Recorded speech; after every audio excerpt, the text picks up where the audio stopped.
الحمد للہ رب العالمین والعاقبۃ للمتقین والصلاة والسلام علی سید الانبیاء واشرف المرسلین وعلی آلہ وصحبہ اجمعین ومن تبعہم بإحسان الی یوم الدین وبعد۔ آج کا ہمارا موضوع ہے کہ عاق نامہ کی شرعی حیثیت کیا ہے۔ ہمارے معاشرہ میں کسی بیٹے کے ساتھ انبن ہو جائے اس کو بھی عاق کر دیا جاتا ہے، کوئی بچہ نقصان کرتا ہے تو اس کو بھی عاق کر دیا جاتا ہے، کوئی بیٹا نافرمانی کرتا ہے تو اس کو بھی عاق کر کے اس کا حصہ دیگر ورثاء میں تقسیم کر دیا جاتا ہے۔ کیا شریعت میں اس کی اجازت ہے یا شریعت اس کے بارے میں کوئی اور تعلیم فراہم کرتی ہے؟ تو آئیے اللہ تعالیٰ کا ارشاد گرامی ہے، سورہ نساء کی آیت نمبر 7 ہے کہ للرجال نصیب مما ترک الوالدان والاقربون وللنساء نصیب مما ترک الوالدان والاقربون مما قل منہ او کثر نصیبا مفروضا۔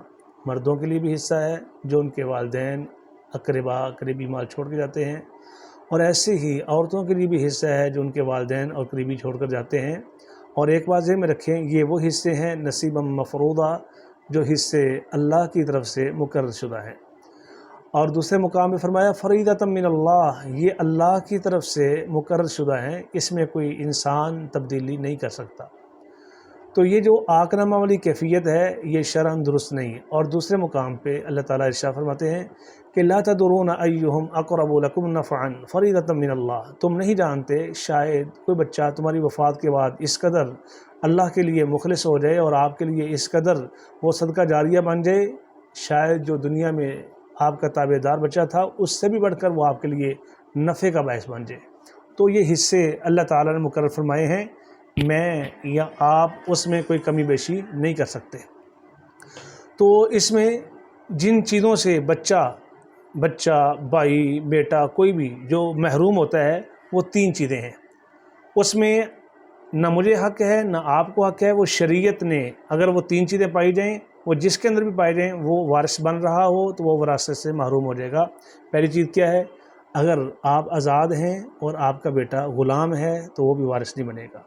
ایسے ہی وارث بننے والا بیٹا اپنے بھائی کو اپنے باپ کو قتل کر دیتا ہے جس کی وراثت تقسیم ہونی ہے تو قتل کی وجہ سے وہ بھی محروم ہو جائے گا۔